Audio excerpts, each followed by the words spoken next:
తెలంగాణ ఉద్యమంలో చనిపోయిన వాళ్ళను లేదా మాదిగ ఉపకులాల వర్గీకరణకు సంబంధించి ఉద్యమంలో ప్రమాదవశాత్తు చనిపోయిన వాళ్ళను ఆదుకునే అవసరము బాధ్యత ఈ ప్రభుత్వానికి ఉన్నది. నేను తమరి ద్వారా వారికి నేను మాట ఇస్తున్నా, రేపు ఇందిరమ్మ ఇండ్లు ఇచ్చే దాంట్లో ఈ కుటుంబాలకు ఖచ్చితంగా మొదటి ప్రాధాన్యత కింద ఇందిరమ్మ ఇండ్లు ఇవ్వాలి ఆ కుటుంబాలకు. ఎందుకంటే పిల్లలు చనిపోయేటారు, తల్లిదండ్రుల పరిస్థితి ఏ విధంగా ఉందో తెలియదు, కుటుంబ సభ్యుల పరిస్థితి ఏ విధంగా ఉందో మనకు తెలియదు. కాబట్టి వాళ్ళకు ఖచ్చితంగా ఇందిరమ్మ ఇండ్లలో మొదటి ప్రాధాన్యత కింద మనం వాళ్ళను ఆ కుటుంబాలను ఆదుకోవడానికి ఇల్లు ఇవ్వాలి అధ్యక్ష. అదేవిధంగా రాజీవ్ యువ వికాసం కింద నిన్ననే మనం కొన్ని పథకాలు ఇచ్చుకున్నాం. ఆ కుటుంబంలో చదువుకున్న యువకులు కానీ యువతులు కానీ ఆ కుటుంబం అంటే వాళ్ళ సోదరులు సోదరిమణులు ఎవరైనా ఉంటే వాళ్ళకి ఈ అప్ టు 4 lakhs ఏదైతే ఫైనాన్షియల్ అసిస్టెన్స్ మనం ఇస్తున్నామో వాళ్ళ ప్రాధాన్యత కింద ఆ కుటుంబాలకు, ఆ చనిపోయిన కుటుంబాలకు ఈ రాజీవ్ యువ వికాసం స్కీమ్లో కూడా వాళ్లకు అవకాశాలు కల్పించాలని చెప్పి తమరి ద్వారా వారికి మాట ఇస్తున్న అధ్యక్ష. ఇది ప్రభుత్వం యొక్క బాధ్యత. ఎందుకంటే ఒక ఉద్యమం జరిగినప్పుడు, ఒక పోరాటం జరిగినప్పుడు ఎవరైతే ప్రాణాలు కోల్పోయినరో ఆ కుటుంబాలను ఆదుకోవాల్సిన బాధ్యత మన అందరి మీద ఉన్నది అధ్యక్ష. అందుకే అధ్యక్ష ఈరోజు ఏ నిర్ణయం తీసుకున్నా 51% ఆమోదిస్తే సరిపోతుంది ప్రజాస్వామ్యంలో. కానీ ఈ నిర్ణయంలో 100% అందరూ ముందుకొచ్చి నిలబడి ఈ వర్గీకరణకు సంపూర్ణంగా మద్దతు పలికినరు. ఇకనైనా ఈ సమస్యకు శాశ్వతమైన పరిష్కారం దొరుకుతుంది.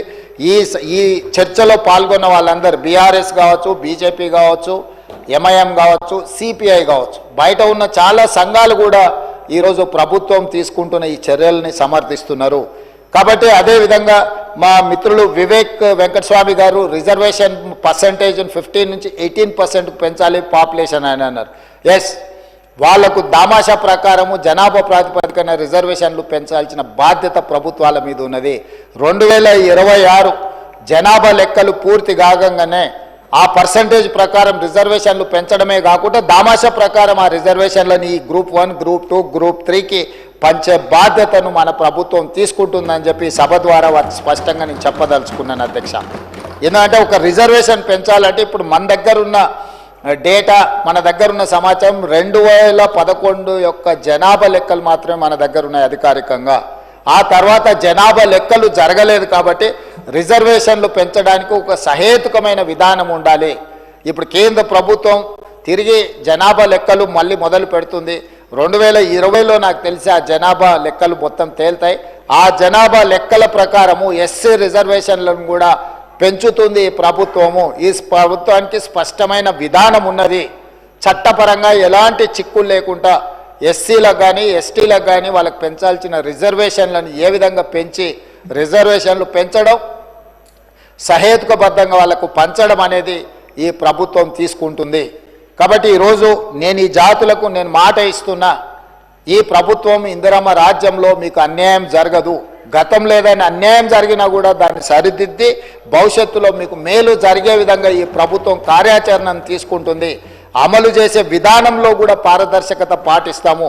ప్రతిపక్షాలను అన్నిటిని కూడా కలుపుకొని ఇట్లాంటి విషయాలలో భేషజాలకు పోకుండా అందరినీ సంప్రదించి అందరి అభిప్రాయం తీసుకొని ముందుకెళ్లే విధానాన్ని మా ప్రభుత్వము అవలంబిస్తుంది. ఈరోజు సహకరించిన ప్రతిపక్షాలకు అందరికీ, సభలో చర్చలో పాల్గొన్న సభ్యులందరిని కూడా మరొకసారి మనస్ఫూర్తిగా అభినందిస్తూ ఈ బిల్లును ఏకగ్రీవంగా ఆమోదించినందుకు తమరికి సభ్యులందరికీ కూడా మనస్ఫూర్తిగా కృతజ్ఞతలు తెలియజేస్తూ సెలవు తీసుకుంటున్నాను అధ్యక్ష.